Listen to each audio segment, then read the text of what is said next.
is free indeed. I'm a child of God. Yes, I am. In my Father's house, there's a place for me. I'm a child of God. Yes, I am. I'm a child of God. Yes, I am.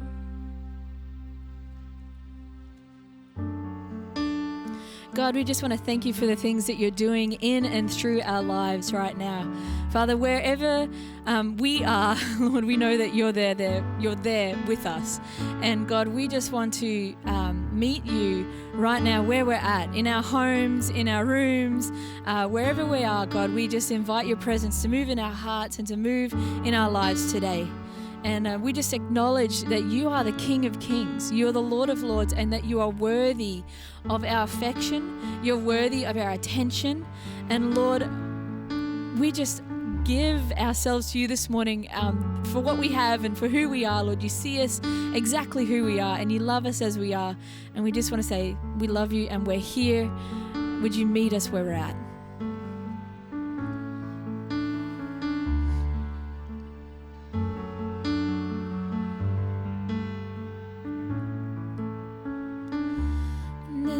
Darkness we were waiting, without hope and without light, till from heaven you came running.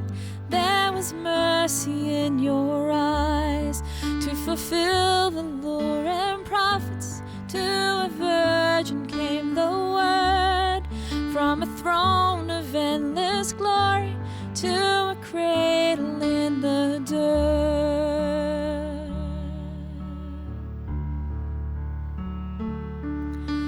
Praise the Father, praise the Son, praise the Spirit, three in one. God of glory, majesty, praise forever to the King of Kings.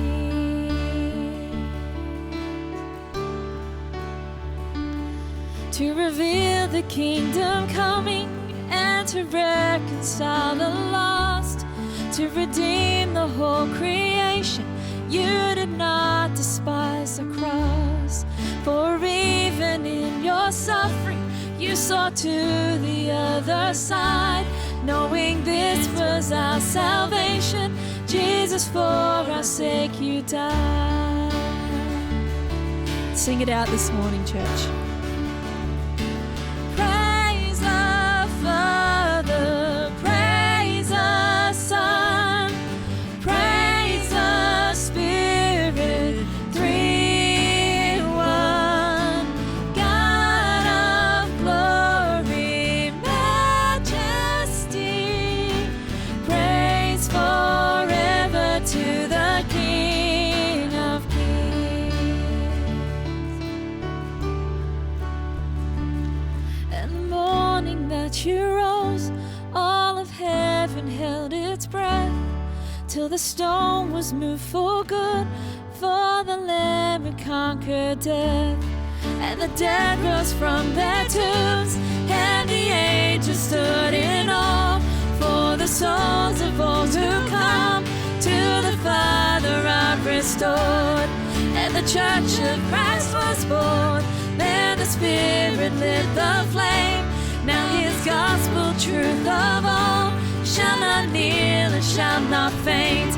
By his blood and in his name, in his freedom I am free, for the love of Jesus Christ, who has resurrected me.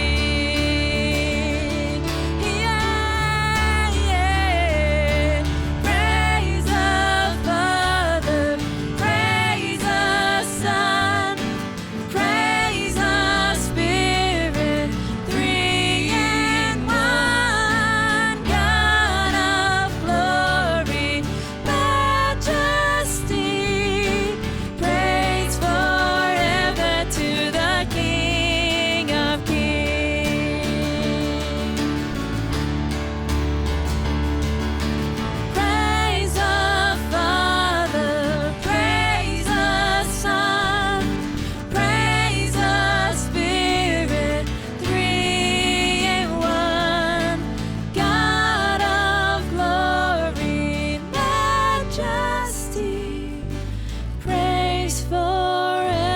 to the King of Kings.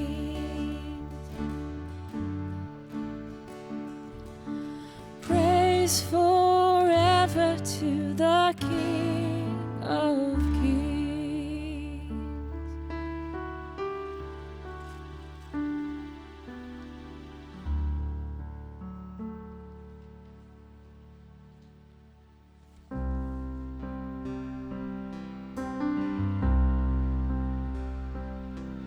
Let the King of my heart be the mountain where I run, the fountain I drink from. Oh, He is my song.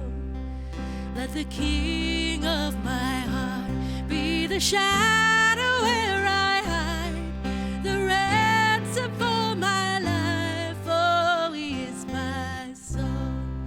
You are good, good. Oh, you are good, good. Oh, you are good, good. Oh, you are good, good. Oh.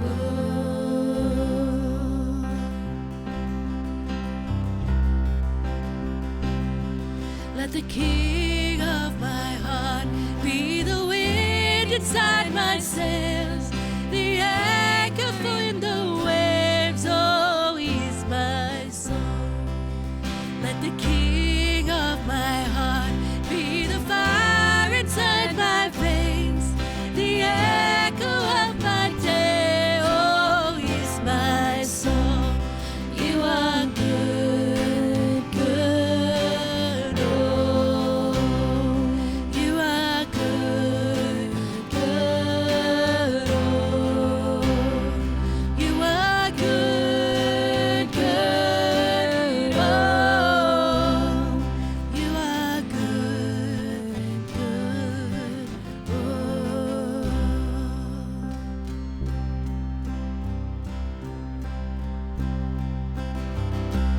You're never gonna let me down. You're never gonna let me down. You're never gonna let me down. You're never gonna let me down. You're never gonna let me down. You're never gonna let me down. You're never gonna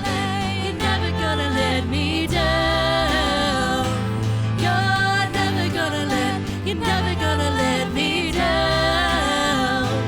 You're never gonna let me down. You are good, good. Oh, you are good, you're good. Oh, you are good, good. Oh, you are good, good. Oh, let's sing. You are good. You are good, good. Oh, you are good, good. Oh, you are good. You're good.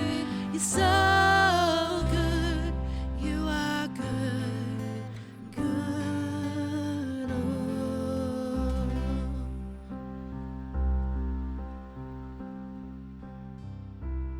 All right, well, good morning, everyone. Hope that you've had an amazing Christmas. It's unbelievable that we're coming to the end of 2020, and what a year it's been. We just want to welcome all of you who are watching online. We're so glad that you could join us this morning.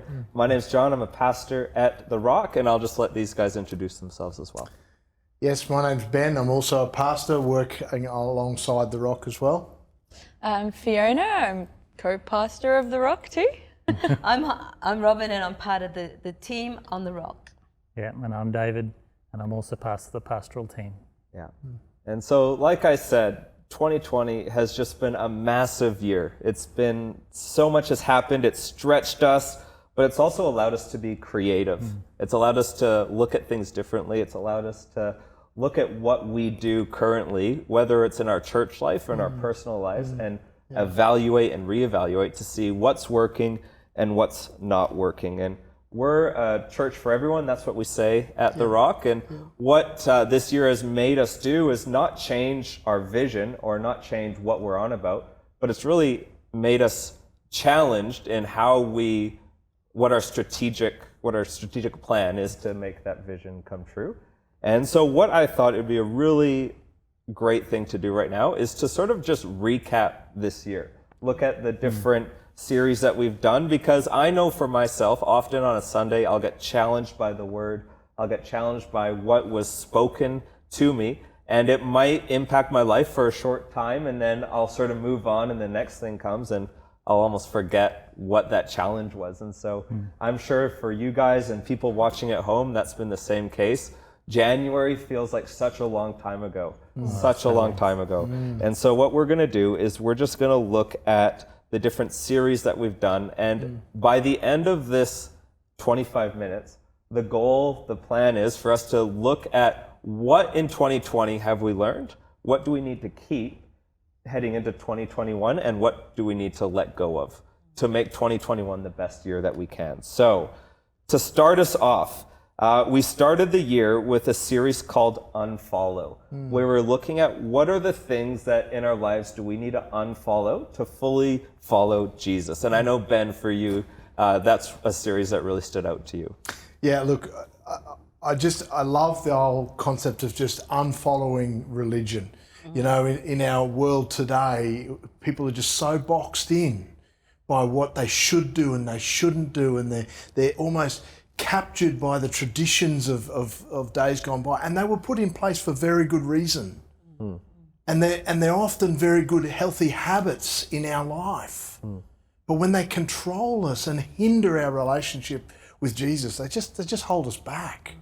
And I love working through that series where we looked at just unfollowing some of the things that we've just done for the sake of doing, almost, rather than opting rather for a relationship with Jesus who sets us free. Yeah. You know, Bruxy Carvey writes a fantastic book. He says, Jesus came to end religion. Yeah. You know, and somewhere along the line, man kind of restarts some of that. And he really puts that focus back on just a personal relationship with Jesus is the absolute center of importance in our life. And the second thing is the relationship with one another. And hasn't this year taught us that? Yeah, wow. And I think that's so powerful. Like, as the Rock Christian family, we're so passionate about getting rid of any obstacles, getting rid of any man-made traditions that's going to hinder people from learning about who Jesus is to them. And I think that whole Unfollow series, we talked about unfollow your game plan as well. We talked about sometimes we have this expectation of what our life should look like, about the things that we should do and where we should be. And sometimes that's what holds us back to walking into what God has for us. And sometimes we need to unfollow our game plan. And I know heading into COVID, heading into the isolation, everything got thrown out, and I learned so much what it means to unfollow my own game plan and rely on God, because he was the only one that could get us through that season.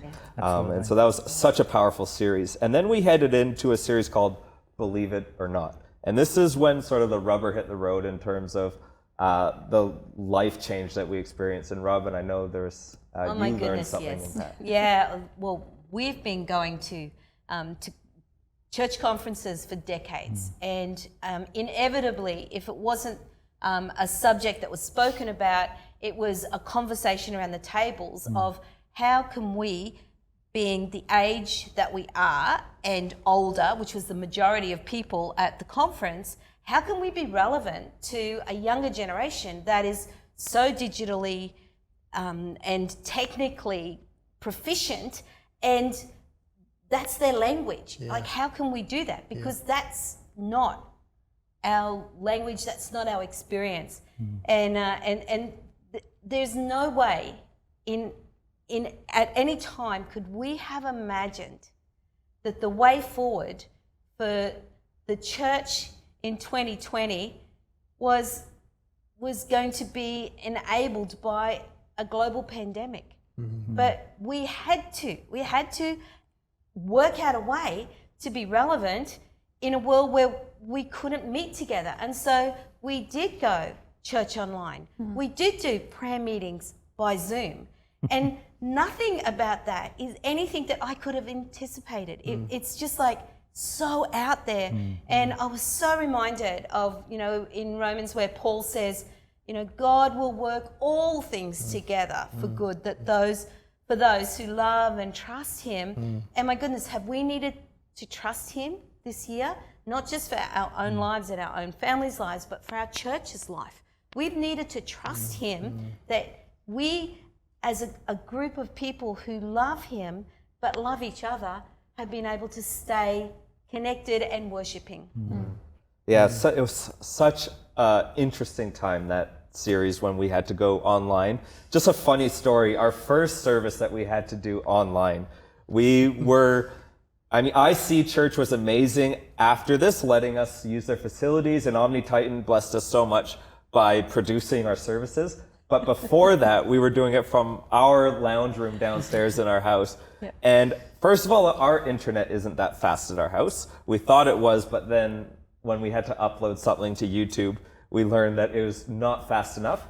And our service was meant to go live at 10:30 a.m. This was the first Believe It or Not series.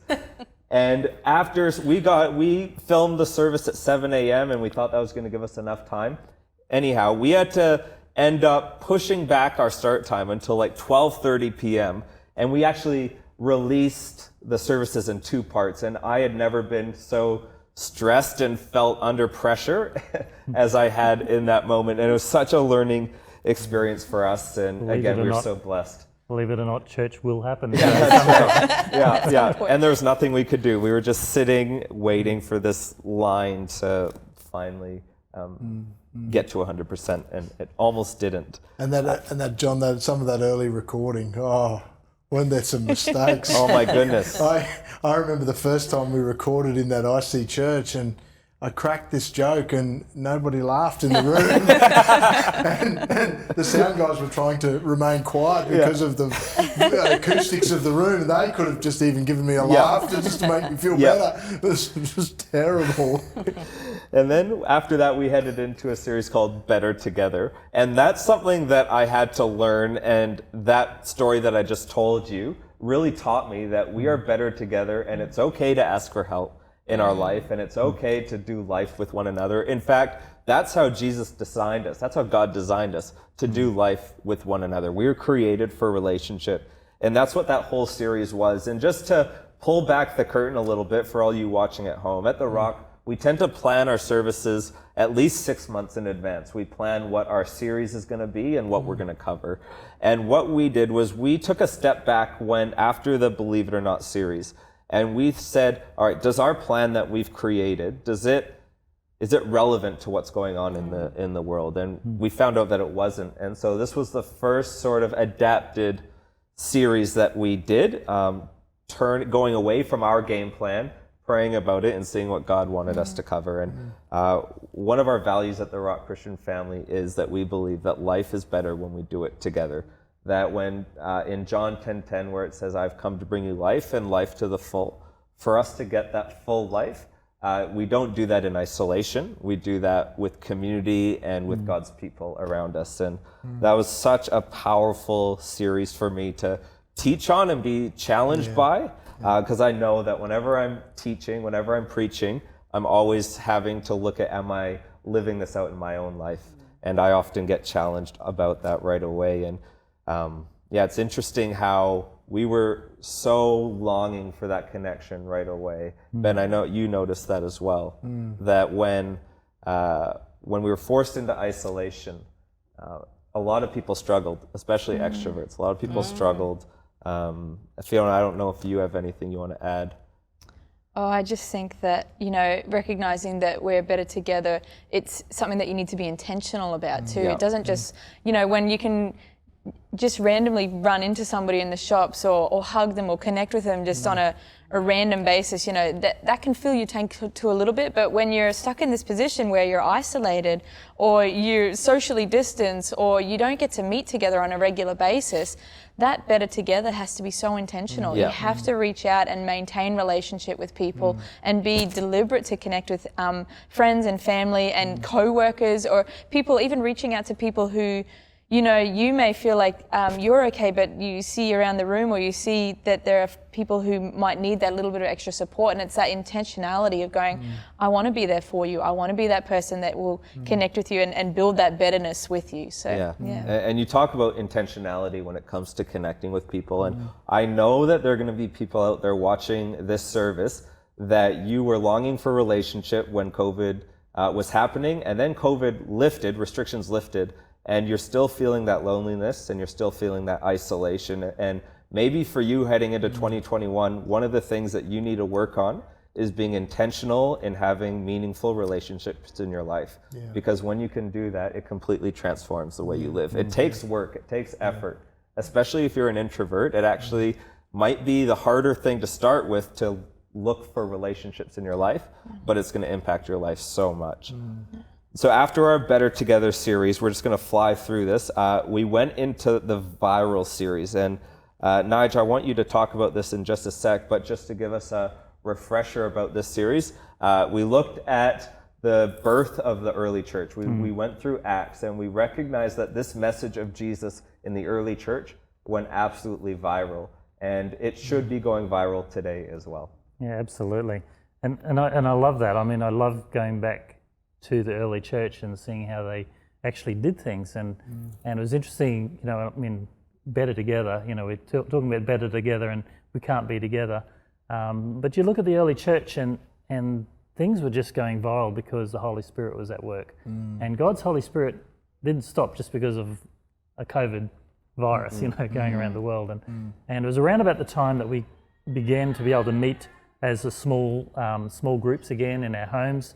And so, we talked about the fact that a lot of churches were now becoming more like home church type deals. And the fact that the early church actually went viral in homes and around small groups. And so, the possibility was there, and just the idea. And there's actually churches even today that have actually stayed with the home church model. But it just reminded me that, better together, it's really important not just to meet together on Sundays, that's really great, but in the home there's a lot of importance there where we can connect and do some more deep and meaningful conversations together and help each other on the journey, and hopefully see our church go viral like the early church. That's right. So that was the viral series, and then we came out of viral and we did something a little bit different, very similar to what we're doing right now.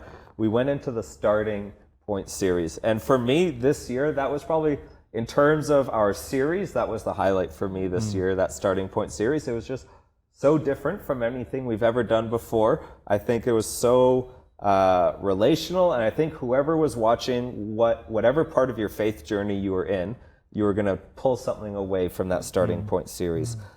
We talked about, where does our starting point for the Christian faith begin? Where's the starting point? And I think people can get confused a little bit. And we discovered through weeks of conversation that the starting point is the death and the resurrection of Jesus Christ. That's where it comes down to. And pull everything back in terms of our Christian faith.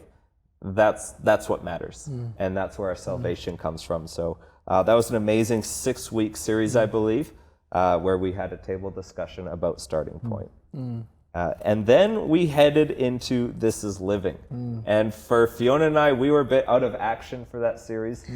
We had our second son, Harvey. We were living. We were living the dream. Bringing life into this. And Lauren and Ben, you sort of took point on this series. It was looking at the book of James, because James just has such wisdom on the Christian life. So do you want to just recap that series a little bit, Ben?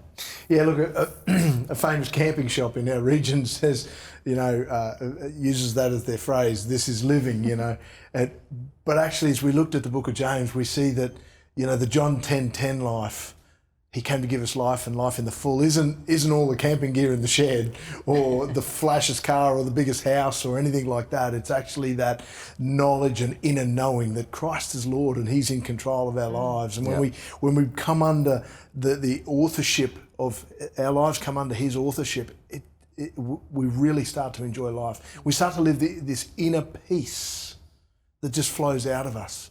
That no matter what happens, and I remember, I think it was Pastor Dave, you spoke in this series about some of the turbulence of life. I remember the story about the car accident many years ago, and you know, even in the turbulence, you can still see God at work.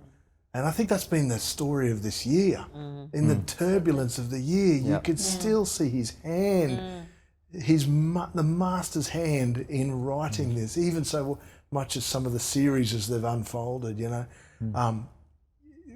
I think we really get life right when He captains it. Yeah, that's right.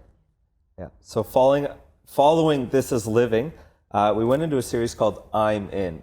And that was sort of I'm in blank. And we started with I'm invited, and then we went into I'm influential, I'm invested, and I'm invaluable. And so Fiona, I know that I'm invested particular service really impacted you this year. Yeah, I just really appreciated having Dave and Hayley Saxby from Bloom, Cambodia come and speak. Hayley shared on that Sunday, and her message was just so inspiring and so on point when it came to how do we as people of the church invest in the church or in our church.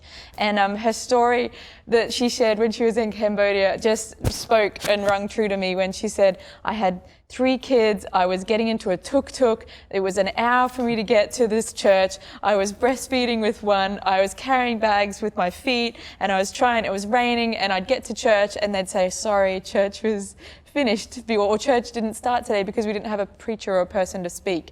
And she, you know, just remembering those moments of going, how do I get involved in the church? How do I keep going when I've got so many obstacles or so many things happening in my life that could get in the way of me actually truly investing?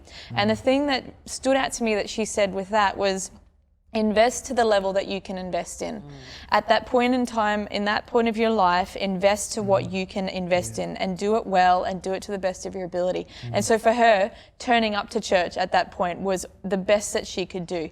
But you know, we all have seasons of life, and some of us have greater flexibility or greater time to give or greater finances or whatever it is. Had that challenge of invest into what, you know, the best of your ability, what you can, do it, and don't hold back. And I just love that thought that, you know, if we've got something beautiful to give, then give it. Don't hold back. Don't keep it to yourself. Invest in people's lives, invest in one another, and invest in the church and invest in the local church, because it's the hope of the world. It's a place where change comes and change brings life. So yeah, I love that. Yeah.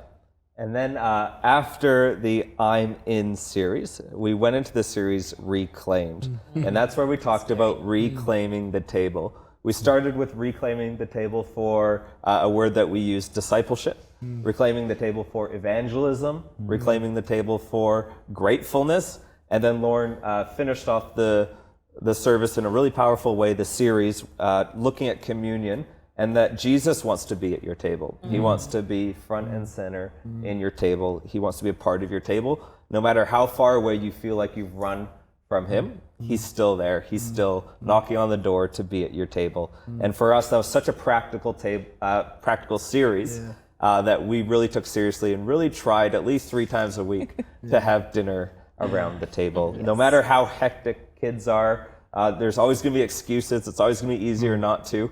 But we really want to value that setting. And then just to finish off, we went into the Travel Light series, heading into Christmas time, where we wanted to look at and recognize that sometimes there are things beneath the surface that get magnified when you're in the holiday season. And my hope, my prayer for people heading into the end of this hectic year is that we would just be able to let the weight off our shoulders and travel light this holiday seasons, whether that's metaphorically and you're not actually leaving town, but at least you could feel like a weight is lifted off your shoulder in this holiday season. And I know for me, just doing inventories on my life, looking at pulling out roots of bitterness and forgiving people, forgiving myself. So the first week was travel light, get rid of bitterness, and then it was letting go of your past. And I think for a lot of people, that's a daily process that we have to do, isn't it? Yeah. When sometimes bitterness, it's a daily thing that you need to choose to let go of. Yeah. Your past is a daily thing you have to choose to let go of, and choose that you recognize that God's grace is bigger than anything that you've ever done. It's a daily thing. And then we had the Christmas pageant, which was so much fun. So many kids being a part of it. It was such a high energy, high Enthusiastic, unique service. And who knows if we'll ever do that again. We'll see. Next year, bring it on. Yeah. And so just as we're wrapping up, it's been a massive year. Yeah. It's been huge. And I don't want to overstate that, but I don't want to understate it as well. And for some people, it wasn't even the coronavirus. That might have been the cherry on top that really made it a tough year. And I think through all the challenges and through all this, even the victories in our life, there are things that we could learn from 2020, things that are really good for us to carry into 2021. And things that we could let go and say, I don't need that in my life anymore. I am going to be better off without it. So can you guys share any of those valuable principles that you feel like you can take into next year? Definitely. Well, I think going back to we're better together. It's so good to be able to be hanging out together with people again. At least in Australia, anyway. I'm sorry if you come from overseas and it's still tough. But I'm an introvert, and I was actually enjoying the peace and quiet of being able to be introvert. But that's something I've got to let go of, because I think as Christians, we're designed where God wants us to hang out together, wants us to be community together, wants us to sharpen each other by hanging around and speaking into each other's lives, and so I want more of that next year. I think for me, the thing that I want to hold on to is that just around the corner of impossibility, or just away from impossibility, is actually the infinite possibilities. You might be in this position or in this place in life where it just seems so impossible right now, that things are not lining up, or that things are hard, or you're in a season of just, you can't see the light. But just around the corner from that is pure possibility. And as we hold on to hope, who is Jesus, and as we look to him and allow him to be that guiding light through those impossible moments, he can bring the most phenomenal things through. And just like we talked about with Zoom, and the fact that all of a sudden the church, the lid has been busted off, and internationally things are happening, and we're connecting via Zoom and connecting over the internet, and people who would never get the chance to access what we see and hear in this room are now getting to do that. I just think, it might have one day it's felt impossible, but actually it was completely possible. And God is the God of possibilities. So that's what I'm holding on to. Yeah. Yeah, that's right. And for me, just as we wrap up, the one thing that I really feel like I need to hold on to going into next year is Simon Sinek writes a book, says it starts with why. And for this whole year, when stuff hit the fan and it was challenging, if we didn't know the reason why behind the things we were doing things in our own hearts, then that's when burnout happens. That's when you just feel like you can't keep going. But if you understand the why, the values behind what's driving you to wake up early in the morning, to figure things out, to work late into the night, then you're going to be able to keep going.